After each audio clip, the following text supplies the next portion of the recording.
Yes, people, what's going on? Welcome back to the channel. I'm Just United. We're back for another one. This is the match day preview for Tottenham versus Manchester United away at the Tottenham Hotspur Stadium. It's going to be a big one. It's going to be spicy. It's going to be tough. And I'm joined by none other than my boy Khalid. Yes, bro. I'm raring to go, man, for this game. Cup game, we got this, man. We got this. Honestly, I'm so gassed after that last performance.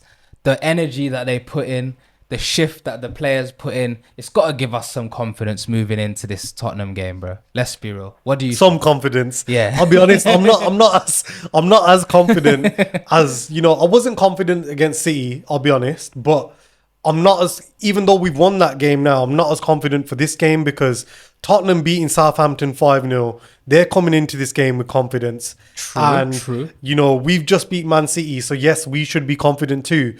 But I do feel like this game is going to be much tougher than that City game because for most parts of that City game, we controlled it. But I feel like this game is going to be a totally different kettle of fish. And with, James Maddison, I think it's going to be a tough game. And that's who I want to talk about today because it's going to be massive. That guy, man. I hate him with his little celebrations. He's always getting into those pockets of spaces. The thing is that you wouldn't necessarily classify him as a world-class player. However, he's really good at getting behind the ball. He's good at getting those passes through. Also really good with his pace and he's clinical. That's what you want in a player. Yeah, he's a top goal scorer at the moment. Exactly. And, he's got a few assists as well. And yeah, I think if he has a good game, then generally, the Tottenham team is having a good game as well because, like you said, he gets into those pockets of space and he allows for the rest of his team to thrive because, he's drawing players in and then Son and Kulusevski and players like Solanke are making runs off him. And I think it's going to be a tough game for us to kind of, navigate if he's having a good game. I agree. Which is why the other person that I want to speak about is Bruno Fernandes. El Capitan. What can I say? That guy is a playmaker. He's been putting a shift in. I know people sometimes complain about how he can complain, but I think he's been doing really well. He's there for us. You can see the influence, as I said in the other review as well with the Man City game. He's done really well with the way he's influenced the players around him. And you can really see now that he's fighting and making sure that he's putting those ideas into the players' heads on what to do. I agree because, Bruno, he's the captain. He's our most creative player. And we've seen before when Bruno starts to get on form, he starts scoring goals, start making assists. It does tend to go on for a good few games, like a good run.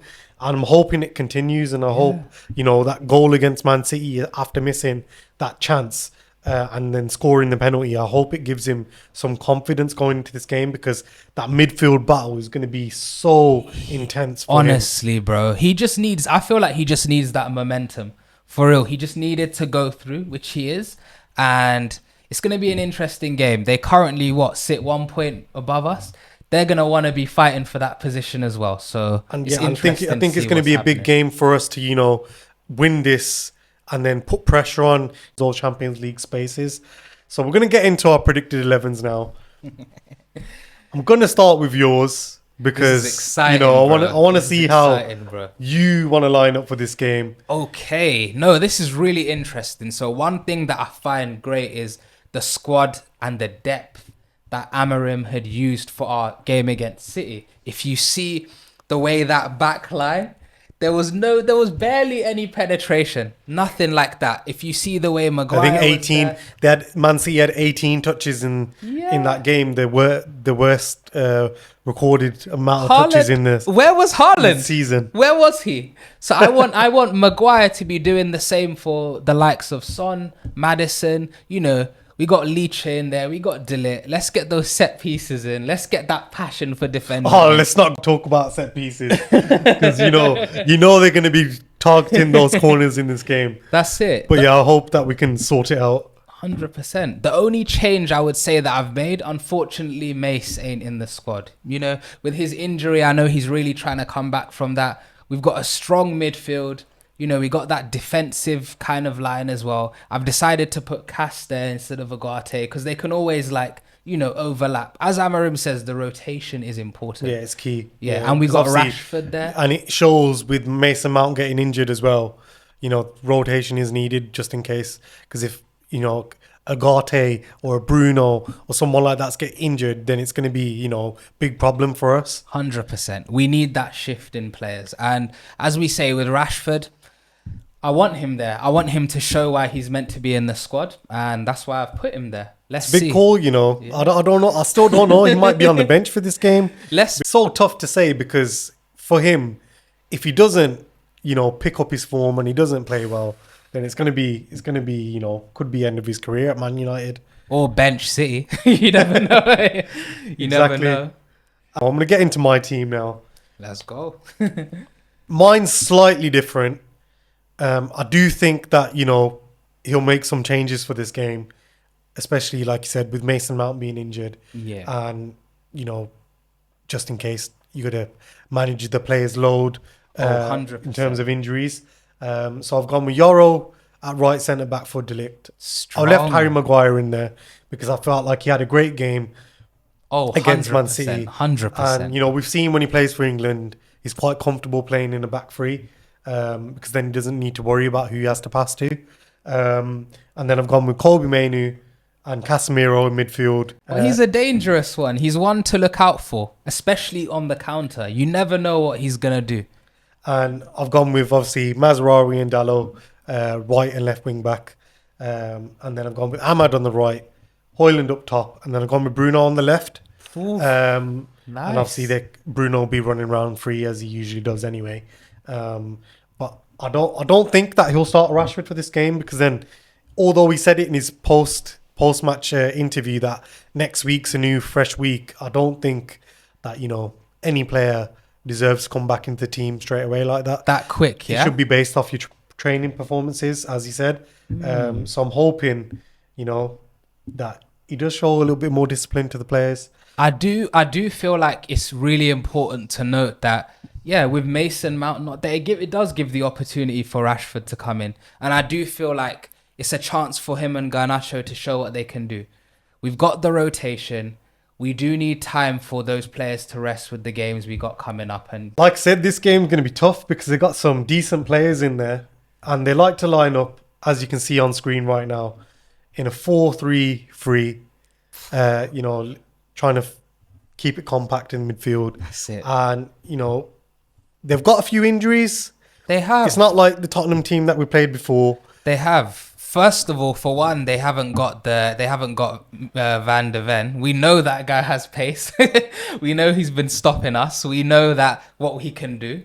I'll be real, even though I dislike the guy. We know what he can do there. We know that Romero, unfortunately, isn't on that team either.